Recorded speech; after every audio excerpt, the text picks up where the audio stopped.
아모스 2장입니다. 아모스 2장 1절, 2절, 2절을 한 못으로 같이 읽겠습니다. 아모스 2장 1절, 2절입니다.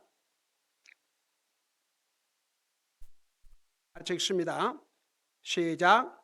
주가 이같이 말하노라. 모압의 세 가지 범죄 곧 네 가지 범죄로 인하여 내가 그것의 형벌을 돌이키지 아니하리니 이는 그가 에돔 왕의 뼈를 불태워 석회가 되게 하였기 때문이라.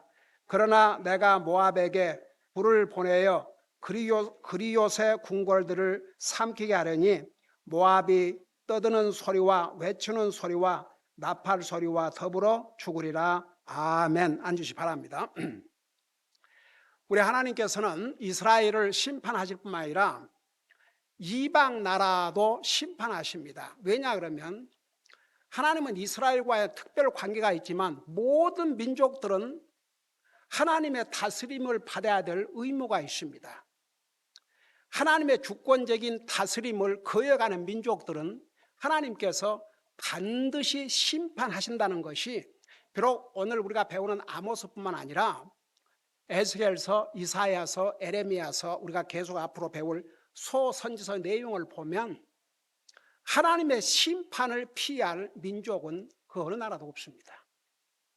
예를 들어서 무슨 한국이란 말이 성경에 없지만 다 속해 있어요. 이방 나라라 할 때는 모든 나라가 다 속해 있습니다.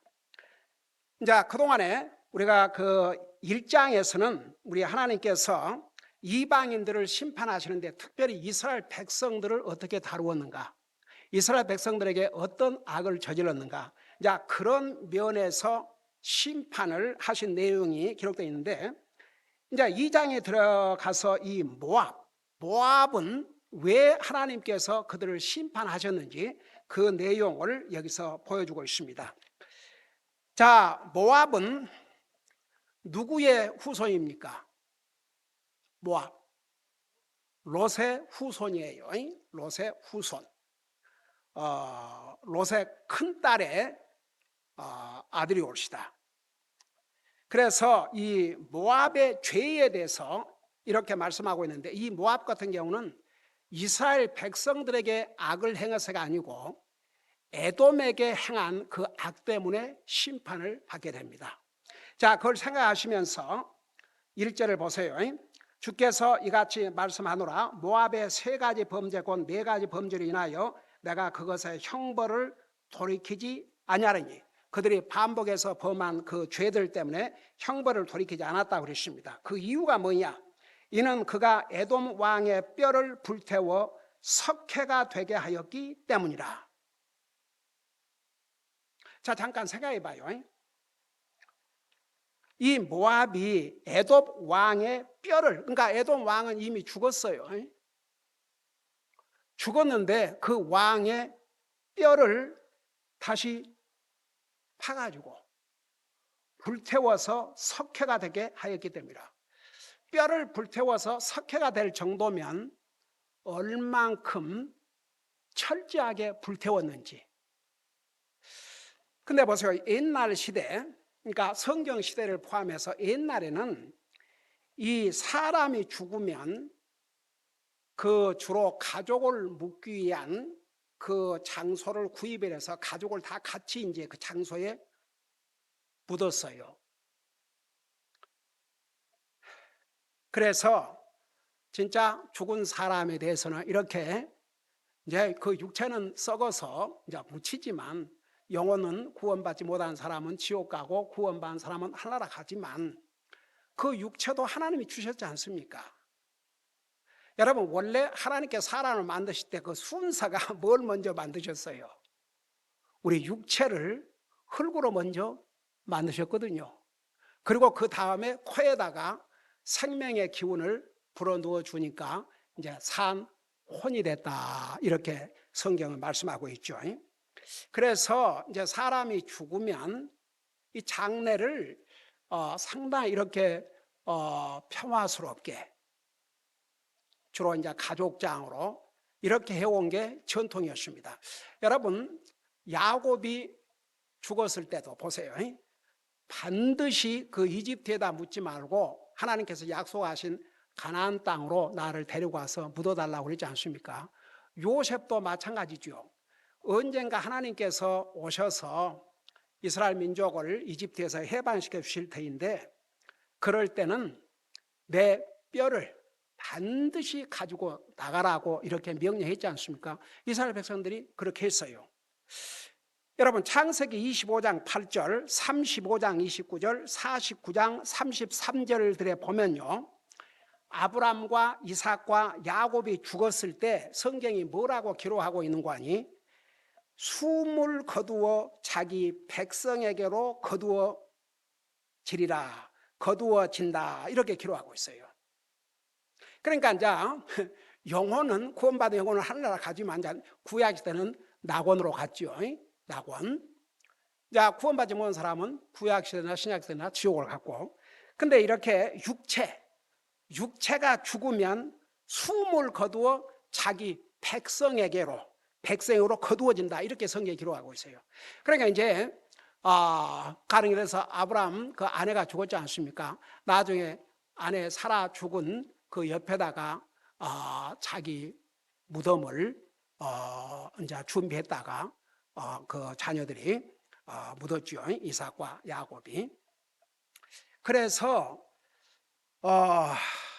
상당히 사람이 죽었을 때 그 육체를 장례하고 이렇게 묻고 하는 것은 평화롭게 이루어지도록, 그리고 이미 죽은 사람을 파내서 그런 것은 하나님이 원하신 것도 아니고, 그건 하나님의 그 사실은 주권을 거슬리는 잘못된 행위입니다. 하나님께서도 그 이렇게 믿음의 주장들이 죽었을 때에 그렇게 숨을 거두어 자기 백성들에게로 거두어진다, 이렇게 평화롭게 이렇게 묻을 수 있도록 그렇게 했음에도 불구하고 이 모압 족속은 어떤 악을 행했냐 그러면 에돔 왕의 뼈를 불태워 석회가 되게 하였기 때문이라. 그러니까 보세요, 이게 하나님 앞에 형벌을 돌이킬 수 없는 범죄 행위임을 여기서 말씀하고 있어요. 그래서 여기에 그 죄를 가리켜서 그것의 형벌을 돌이키지 아니하리라, 이렇게 말씀하고 있습니다. 그러니까 보세요, 이것이 하나님 앞에 벌을 받아야 될 범죄 행위였습니다. 근데 하나 물어보십시다. 이 모압과 에돔과는 어떤 관계예요? 여러분, 모압이 결국은 롯의 후손이니까 롯은 누구의 조카였습니까? 아브라함의 조카였어요. 항상 거슬러 올라가 봐요. 그리고 아브라함이 그 롯을 어떻게 테이크했습니까? 얼마나 잘 돌봐줬어요. 그 롯은 부모가 없었잖아요. 그러니까 아버지가 이 롯을 데리고 다니면서 부모 역할을 다 해주지 않습니까? 조카라고요, 이 롯은. 그러면 롯의 아들, 이 모압은 에돔과 에서하고는 어떤 관계예요? 사촌 관계 아닙니까? 사촌 형제. 그래서 그 후손으로 이제 그 모압을 이제 내려가면 사실은 먼 친척이 아니에요. 가까운 친척입니다. 그러니까 성경에는 가까운 친척을 다 형제라는 그룹으로 이렇게 설명하고 있어요. 형제예요. 근데 세상에 이미 죽은 왕의 뼈를 파가지고, 와, 정말 엄청나지요. 여기에 뼈를 불태워 석회가 되게 하였다. 그러니까 완전히 그야말로 그 모욕을 한 거죠. 이해가 되세요? 근데 이게 하나님 앞에 옳지 않은 일이었습니다. 거기에 대한 형벌을 면치 못할 것이라고 하셨습니다. 그래서 이 모압에게 어떤 형벌을 내렸냐 그러면 2절에 보세요. 그러나 내가 모압에게 불을 보내어 그리옷의 궁궐들을 삼키게 하리니 그리요선 역시 모압의 수도, 모압의 궁궐이 올시다. 수도. 그래서 그 궁궐들을 삼키게 하리니, 모압에게 불을 보내어 그리요스의 궁궐을 삼키게 하리니. 제가 지난번에 얘기했지만 여러분, 불이 이렇게 타는 것과 불이 삼킨다는 것은 완전히 다르죠. 그러니까 순식간에 궁궐을, 여러분 궁궐은 누가 살아요? 왕과 권력 있는 사람들, 왕의 집안 식구들, 그런 사람들이 살아요. 하나님께서 불을 보내서 완전히 궁궐을 삼키겠다고 말씀하고 있습니다.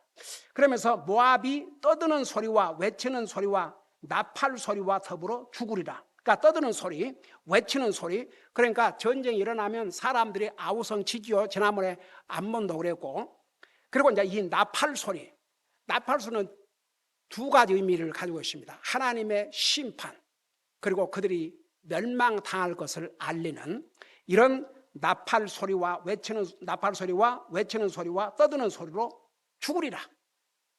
그러니까 보세요. 다른 사람도 아닌 형제뻘인데 이 모압은, 한번 생각해 봐요. 여러분들이 생각할 때도 전에 어떤 관계를 가지고 있었는지는 모르겠지만 이미 죽었다고 해요. 근데 죽은 에돔 왕 무덤을 열고 그 뼈를 뽑아 가지고 나와가지고 불태워서 석회가 될 정도로 얼마나 잔인한 행위입니까? 그러니까 죽은 시체뿐인데, 그러지만 얘기했죠. 그건 하나님께서 원하신 것도 아니고 그건 하나님의 주권을 침해하는 것이고, 믿음의 조상들도 다 육체는, 그러니까 육체는 죽어서 가족 이렇게 백성에게로 거두어지리라. 그래서 평화로운 죽음을 우리 하나님께서 허락하셨던 거예요. 그런데 이런 남도 아니고 거슬러 올라가면 다 친척인데 그 왕의 뼈를 파내서 이것을 하나님께서 보시고 거기에 대한 형벌을 멈추지 않으시겠다 했어요. 그러니까 이제 다른 나라들 경우, 우리가 1장에서 배웠던 나라들은 이스라엘에게 악을 행했기 때문에 거기에 대한 심판을 하셨는데, 이 경우는 어떻게 보면 거슬러 올라가면 가족이에요. 형제지간이에요. 그런 관계에 있던 왕을, 죽은 왕을 묘를 파서 뼈를 끄집어내가지고 이런 악을 저지른 거 하나님께서 용납하지 않았습니다. 그래서 궁궐을 불태우고, 그 다음에 3절에 보세요. 내가 그것의 한가운데서 재판관을 끊으면, 보통 왕이 죽으면 그 왕을 대신해서 통치하는 사람이 재판관이었어요. 그러니까 재판관도 다 죽인 거죠. 그러니까 나라가 완전히 엉망진창이 돼요. 보세요. 나라에 리더가 없으면 큰 혼돈이 생깁니다. 왜 나라마다 뭐 좋은 리더가 됐든지 나쁜 리더가 됐든지 리더가 있고 법이 있고 한 줄 아세요? 한번 법도 없고 리더도 없다고 생각해 봐요. 그야말로 동물의 세계나 다름이 없게 되죠. 약육강식, 강한 자가 약한 자 죽이고, 오늘 그 팍스 뉴스에 보니까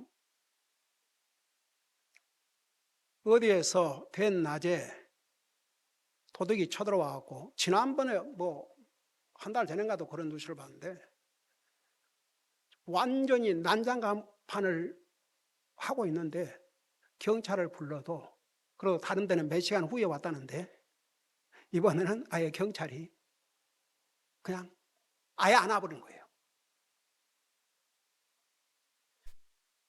이게 정말 미국이 앞으로 어떻게 되려고 그러는지.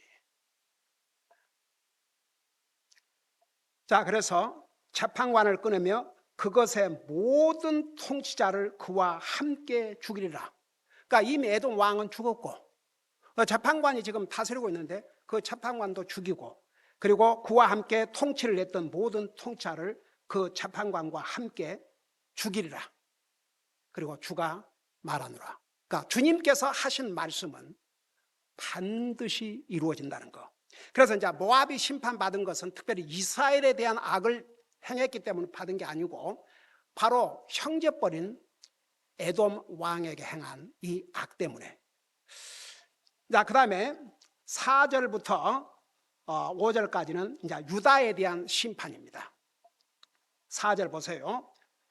주가 이같이 말하노라. 유다의 3가지 범죄 곧 4가지 범죄로 인하여 내가 그것의 형벌을 돌이키지 아니하리니. 여러분 보세요. 지난번에 그 얘기했죠. 우리 주님께서 이스라엘 민족을 향해서는 많은 경우에 형벌을 돌이켰다고 그랬죠. 성경 많은 곳에 그런 내용이 나와요. 하나님께서 그 이스라엘에 대한 형벌, 그것을 이렇게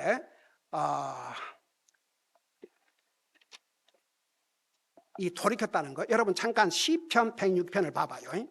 시편 106편. 시편 106편에 보면 이런 말씀이 있습니다.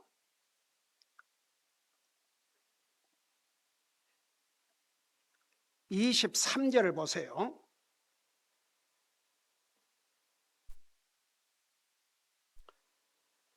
23절 보니까 그러므로 자신이 택한 자 모세가 그 갈라진 곳에서 자신 앞에서 서서 자신의 진노를 돌이켜 그들을 멸하지 않게 하지 아니하였더라면 친히 그들을 멸하였으리라고 그분께서 말씀하셨도다. 그러니까 모세가 멸하지 말라고 호소하니까 멸하지 않으셨다고요.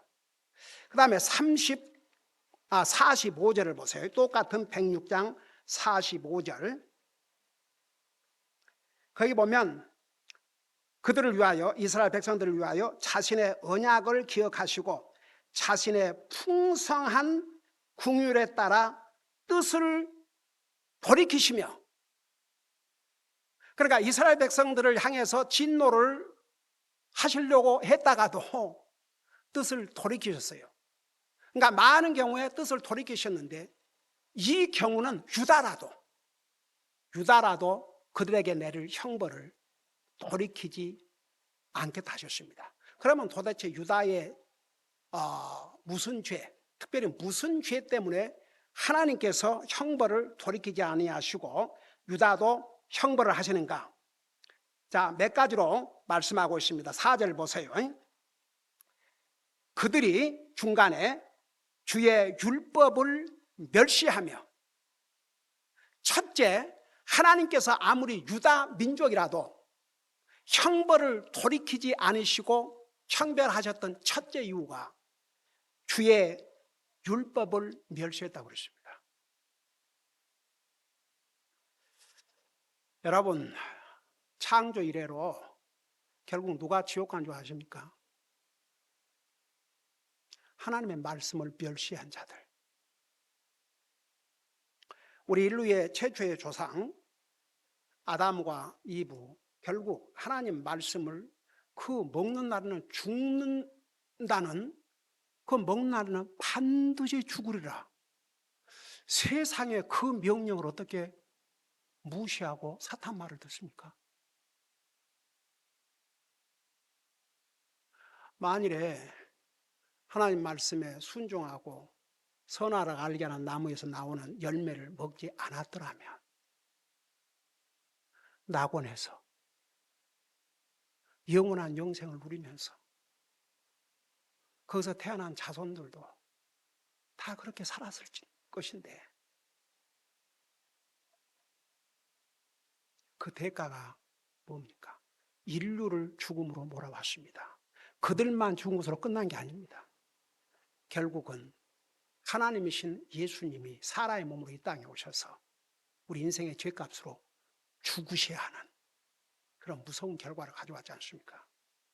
그러면 아담과 이브는 지옥 가 있느냐? 자, 아담과 이브는 그들이 하나님 말씀을 불순종했기 때문에 그 대가를 치루었지만 그들은 구원받은 것으로, 옛날에 창세기 공부할 때 자세하게 그 주님께서 가죽 옷을 입히시고 피를 흘리셔, 여러분 그 양으로 그 가죽 옷을 입혀주셨는데 아담과 이브의 그 허물을, 죄를 덮어주기 위해서 누가 희생을 당했어요? 최초로 짐승이. 피를 흘리고, 피 흘리고 죽임이 없이 어떻게 가족을 바꿉니까? 그래서 그들이 이제 변명을 했지만 하나님 앞에 어떻게 했겠습니까? 그러니까 주님의 은혜로, 주님의 은혜로. 그래서 그 짐승의 피가 최초에 무엇을 나타낸 줄 아십니까? 우리 인생의 구원을 위해서, 우리 인생의 죄를 용서해 주기 위해서, 우리 인생의 벌거벗은 추한 모습을, 그 죄를 덮어주시기 위해서 우리 예수님께서 피를 흘리실 것을 그림자로 보여준 놀라운 사건입니다. 그래가 보세요. 이스라엘 백성들을 봐요. 유다 백성들 보세요. 결국 하나님의 말씀을 멸시하고 무시했기 때문에 어떤 대가를 치루었습니까? 이건 역사적인 사건들 아닙니까? 이건 무슨 소설이 아니고 그냥 누가 만들어낸 얘기가 아니고 역사적인 사실입니다. 지금 이스라엘이 겪고 있는 저 모습을 보세요. 이게 리얼리티, 이게 현실입니다. 하나님께서 모세를 통해서 이스라엘 백성들에게 주신 언약을 비롯해서 모든 하나님의 말씀은 100% 유효합니다. 결국 보세요. 우리 그 이스라엘 백성들 이집트에서 인도에 내실 때에 똑같은 하나님께서 그 기적과 이적을 베푸시고 이집트에게 벌을 내리시는데 그 하나님의 말씀에 무관심한 자들은 그 종들과 가축을 다 잃었어요. 근데 하나님 말씀을 두려워하는 자들은 하나도 손에 안 받지요. 그러니까 이방인들이나 이스라엘 백성들이나 하나님의 말씀을 멸시한 자들은 반드시 그 대가를 치루었습니다. 누가 지옥 간 줄 아세요? 지금도 이 하나님 말씀을 알기로 우습게 여기는 사람들. 한 번 죽는 것은 정한 거죠. 그 후에 심판이 있다. 사람들이 죽으면 끝난다 그렇게 생각해요. 참 희한하죠. 안 믿는 사람도 누가 죽으면 좋은데 가라 그러고 죽으면 혼은 살아있다고 생각하고 뭐 제사 지내고 그러는데 막상 자기 자신은 죽으면 끝이라고 생각해요.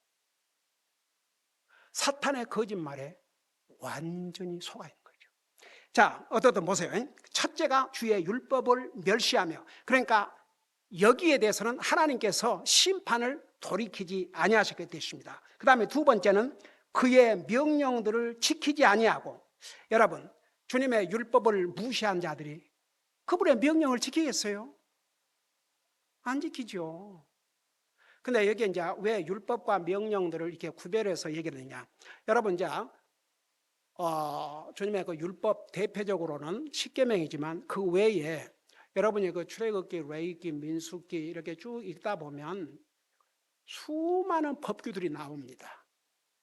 그리고 절기를 지켜야 될 거, 그 다음에 어떤 예를 들어서 한 예로 무슨 일이 있을 때 어떻게 이것을 해결하고 많은 법규들이 있는데 이스라엘 백성들이 그걸 제대로 지키지 않은 거예요.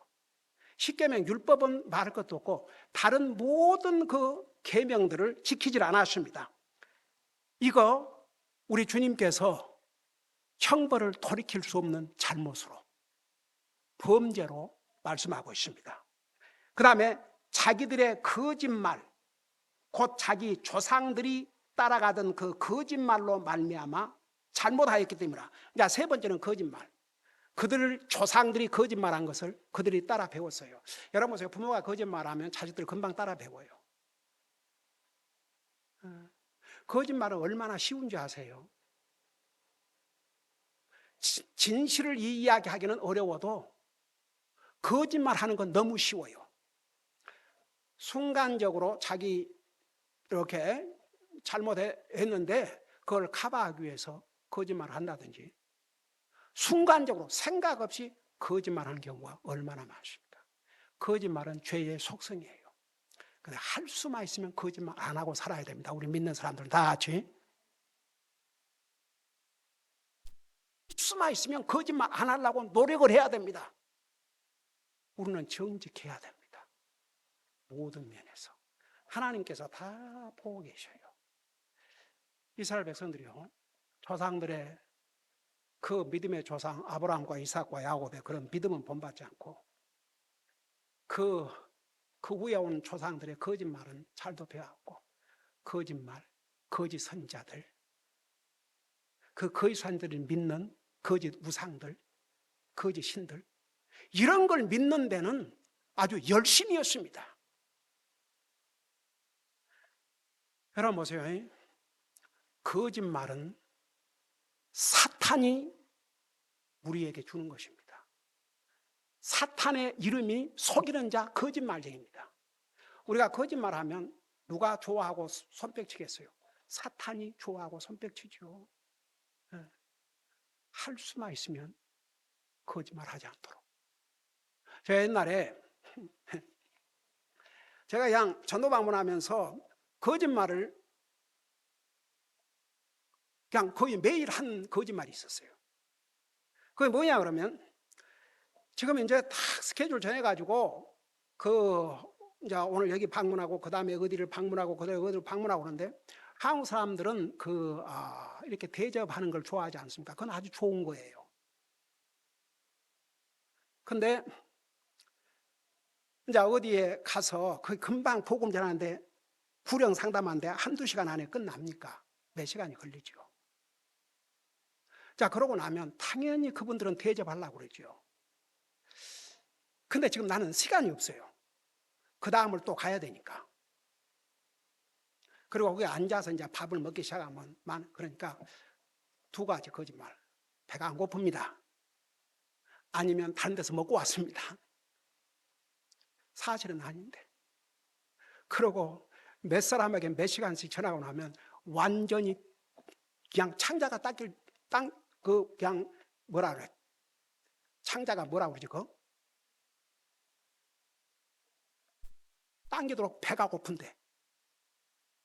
그럼 나와서 그냥 아무 식당에도 뭐 하나 사 먹을 곳이 있으면 가서 아무것도 하나 사서 먹고 그러고 다녔는데, 그래서 시간이 없으니까 먹었습니다. 아까 먹고 왔습니다. 배가 안 고픕니다.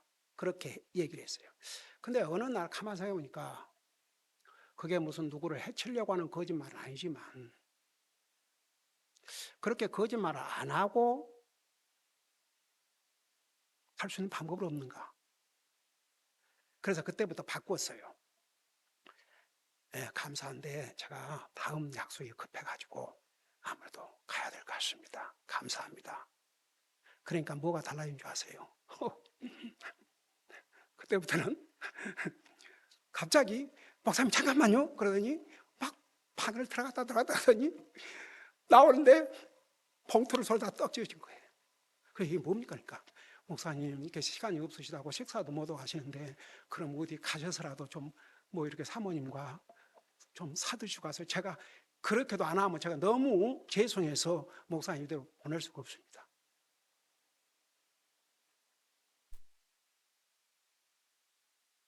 그런 방법이 있더라고요. 그렇게 거짓말 안 하는 것도. 전에는 상대방에게 어려움 끼칠까 봐서 먹었습니다. 배 안 고픕니다. 근데 그 거짓말이거든요. 안 먹었어요. 그래서 오후에 점심을 아직 못 먹었거든요. 점심도 굶고 이제 보고 이제 끝나고 나면 진짜 배고프죠. 괜찮습니다. 근데 나중에는 그걸 바꾸니까 하나님께서 또 그렇게 도와주시더라고요. 그러니까 우리가 할 수만 있으면 정직하고 항상 솔직하고, 그것이 그리스도인으로서 좋은 인격입니다. 이스라엘 백성들 하나님께 다 보셨어요. 자기들의 거짓말, 곧 자기 주장에 따라가던 그 거짓말로 말미암아 잘못했다고 그랬어요. 그러니까 하나님의 율법을 멸시하고 하나님의 명령들을 지키지 아니하고 거짓말하고 하나님께서 심판하셨습니다. 형벌을 돌이키지 않겠다고 그랬습니다. 그러니까 유다 이제 그 대가를 치르죠. 5절 보세요. 5절에 보니까 그러나 내가 유다에게 불을 보내요. 예루살렘의 궁궐들을 삼키게 하리라. 그러니까 이게 궁궐들이 나오는데 가장 책임이 리더 통치자들에게 있어요. 그리고 수도, 그러니까 핵심을 심판하는 거죠. 그러니까 유다를 심판하시는데 먼저 궁궐들을 다 불로 삼키겠다고 그랬습니다. 완전히 불태워버린 거죠. 왕들도, 거기에 사는 통치자들도. 자, 그렇게 되면 백성들은 말할 것도 없지요. 그래서 유다가 이런 하나님의 심판을 받게 되십니다. 그러니까 유다는 지금 뭐 다른 나라에게 뭐 잘못을 하고 이런 게 아니고 하나님의 율법을 멸시하고 하나님의 명령 지키지 아니하고 그 조상들의 거짓말을 따라서 거짓말을 했기 때문에. 자, 그다음에 이제 6절부터 마지막 절까지는 이스라엘에 대한 심판이에요. 지금 사실 아모스는 유다 사람이지만 어느 나라를 향해서 하나님의 경고의 메시지, 심판의 메시지를 전하고 있어요. 북쪽 이스라엘. 근데 북쪽 이스라엘을 향해서 이렇게 하나님의 심판의 메시지, 그들의 잘못에 대한 경고의 메시지를 보내지만 동시에 주변 이방 나라들도 하나님께서 심판하신다는 것을 1장에서 자세하게 보여주셨죠.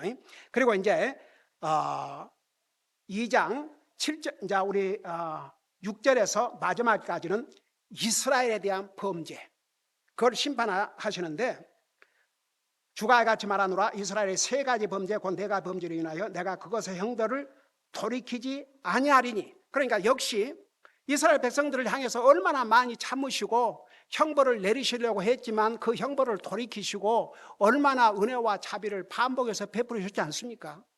근데 이런 모습을 보시면서 이것에 대해서는 내가 형벌을 돌이키지 않겠다, 반드시 심판하겠다. 그러면서 이제 한 절 한 절을 보세요. 참 기가 막혀요. 우선 6절에 보면 아주 사회적인 굉장히 불공정. 여러분, 하나님은 공평의 하나님이십니다. 공의의 하나님이십니다. 이스라엘 백성들에게 공평을 행하라고 수없이 가르쳐 주셨어요. 그럼에도 불구하고 이스라엘이 어떤 잘못을 범했는지 하나하나 보세요.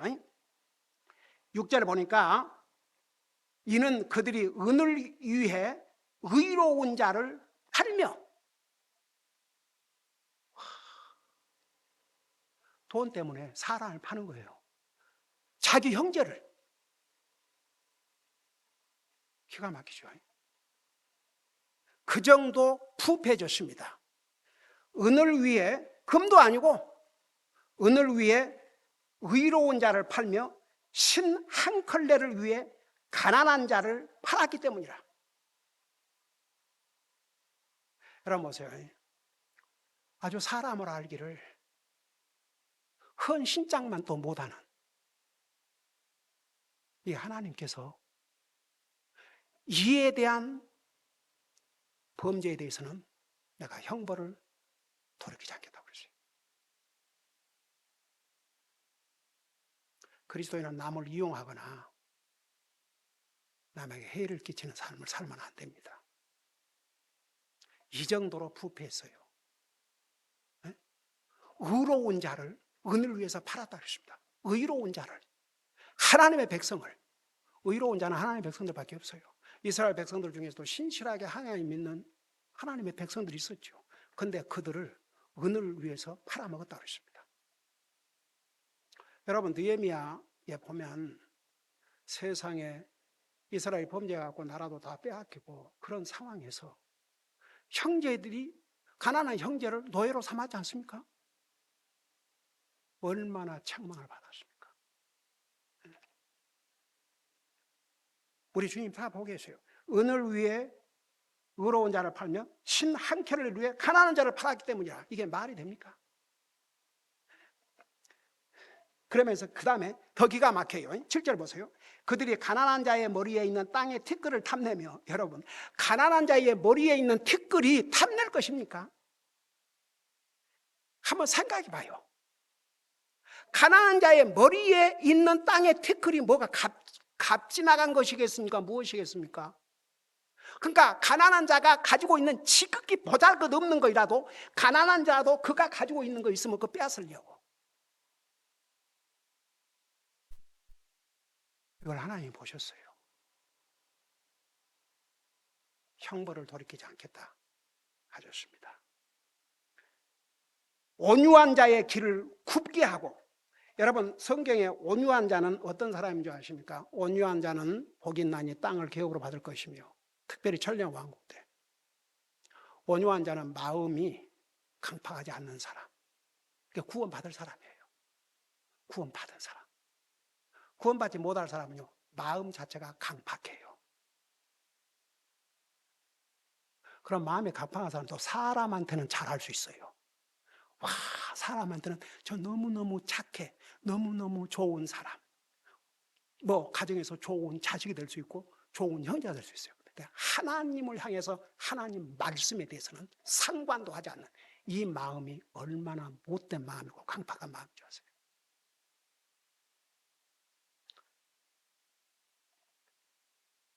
온유한 자의 길을 굽게 한다고 그랬어요. 여러분 보세요. 안 믿는 사람이 믿는 사람을 미혹하고 믿는 사람이 잘못된 길을 가게 한다면 거기에 넘어간 사람도 잘못이지만 그렇게 한 그 사람은 이제 형벌 받아요. 그러니까 이스라엘 백성들은 그 온유한 자의 길을 굽게 했다고 그랬어요. 제대로 믿음으로 살려고 하는 사람을 곁길로 가게 하고 믿음으로 살지 못하게 하고 의롭게 사는 것을 방해하고 하나님 섬기는 것을 방해하고 이런 악을 저질렀습니다. 우리 주님께서 이런 범법은 절대 그냥 지나가지 않겠다고 그랬습니다. 그 다음에 보세요. 그 다음에 더 아주 도덕적으로 완전히 타락한 그의 아버지가 같은, 그러니까 한 남자와 그의 아버지가, 그러니까 아들과 아버지가 같은 젊은 여자에게로 들어가 내 거룩한 이름을 더럽히려 하며, 아버지와 아들이 한 여자, 그러니까 성적으로 완전히 퍼벌치다, 부패함. 이게 이스라엘 백성들 가운데서 일어났어요. 근데 보세요. 이런 도덕적인 범죄보다도 그 앞에서 순서를 봐요. 순서, 은을 위해 의로운 자를 팔고, 신 한 켜를 위해 가난한 자를 팔고, 온유한 자의 길을 굽게 하고. 그 다음에 8절 보세요. 또 모든 제단 옆에서 전당 잡은 옷 위에 스스로 눕고, 그러니까 제단 앞에서 전당을 잡았다. 그러니까 맹세하면서 전당을 잡은 거예요. 여러분 성경에 보면 전당을 잡았다 할지라도 해가 지기 전에 돌려주라고 그랬어요. 왜냐하면 그 사람에게 거의 전부일 수 있기 때문에. 근데 보세요. 하나님 앞에 맹세까지 하면서 그 제단 곁에서 모든 제단에 전당 잡은 옷 위에 스스로 눕고, 그 전당 잡은 옷을, 그래서 특별히 옷을 전당 잡았을 경우에 돌려주라고 해지기 전에, 왜냐하면 그 옷을 전당 잡힌 사람은 추워서 그게 없으면 어떻게 자겠냐 이거죠. 돌려주라고 하는데 도리어 전당 잡은 옷 위에 누워서, 기가 막히죠. 누워 있는 거예요. 안 주고. 그러니까 이런 모든 그런 법적인 그 전당 하다못해 전당포 뭐 잡히고 지금도 그런 법이지 않습니까? 이런 법을 다 어겼습니다. 그 사실 그런 법들이 다 하나님으로부터 주어진 법인데 이런 법들을 알기를 우습게 여긴 거죠. 그러면서 자기들의 신을 섬기는 집에서 정죄 받은 자들의 포도주를 마시느니라. 한번 생각해 봐요. 이 우상을 섬기는 집에 모여갖고 이 정죄받은, 그러니까 사악한 자들, 악한 자들, 하나님을 멸시하고 상관하지 않는 이런 그 불신자들, 그들의 포도주를 마셨다고 그랬어요. 얼마나 부패하고 타락했습니까? 근데 보세요. 여기까지 한번 맞춥시다. 9절에 보면 그럼에도 불구하고 내가 그 아무리 사람을 그들 앞에서 멸하였느니라. 그러니까 이게 뭔 말이냐 그러면 이런 잘못을 함에도 불구하고 이스라엘을 지금 멸하려고 오는 아무리 사람들을 그들 앞에서 멸하였다고 그랬어요. 이스라엘을 지켜주셨다고 그랬어요. 근데 그럼에도 깨닫지 못했습니다. 그래서 어떤 하나님의 심판을 자초했는지 그 다음 9절에서 마지막 절까지 나옵니다. 이 부분은 우리 다음 주에 계속하겠습니다. 기도하십시다. 우리 아버지 하나님 은혜와 사랑을 감사드립니다. 우리를 구원하여 하나님의 자녀 삼으시고 오늘도 주님을 예배하고 섬길 수 있게 하여 주시옵시고 이렇게 정말 하나님의 주권을 무시하고 하나님의 말씀을 멸시하고 하나님의 명령들을 거역하고 하나님의 질서를 파기한 유다도 이스라엘도 어떤 형벌을 받아야 되는지를 우리가 배우고 있습니다. 우리 아버지 하나님, 우리는 이 말씀을 공부하면서 유다와 이스라엘과 그리고 이방 나라들이 하나님의 주권을 무시하고 살 때에 어떤 대가를 치루었는지 우리가 교훈으로 삼고 항상 하나님의 말씀에 순종하고자 하는 마음과 순종함으로써 우리 주님을 기쁘게 해드리고 우리 자신에게 복이 되게 하여 주시옵소서. 감사합니다. 사랑합니다. 예수님 이름으로 감사 기도드리옵나이다. 아멘.